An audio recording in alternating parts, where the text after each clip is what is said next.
Islam has some incredibly odd teachings, and I'm putting that mildly. But every once in a while, we come across a command that's so unbelievably absurd on so many levels. We can only wonder why Muhammad wasn't laughed out of Arabia when he delivered it to his followers. Take, for instance, Muhammad's solution to the following problem. Suppose a man and a woman, who aren't married to each other, need to be alone together for some reason. Perhaps the man is a household servant and the woman's husband goes away on business trips. How are the man and the woman, who aren't married to each other, supposed to avoid having sex? This problem was actually brought to Muhammad, and Allah himself provided the solution. Allah, in his timeless wisdom, revealed in the Quran that in order to prevent any sort of illicit sexual encounter, the woman should breastfeed the grown man 10 times.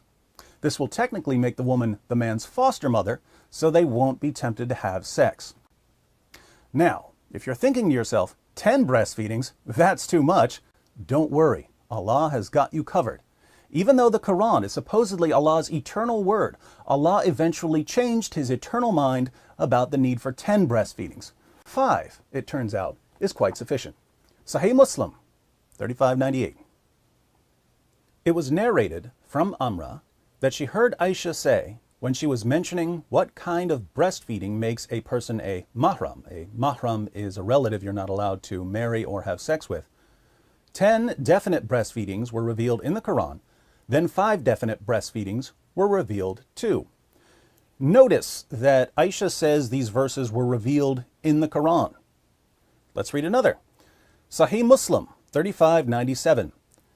It was narrated that Aisha said, among the things that were revealed of the Quran was that 10 definite breastfeedings make a person a mahram.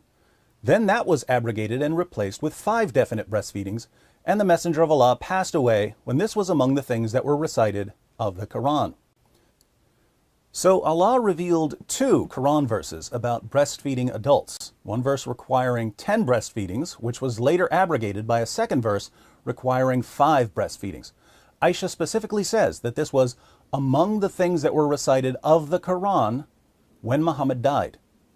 But you can read the Quran we have today until your brain falls out, and you won't find either of these verses. So what happened to them?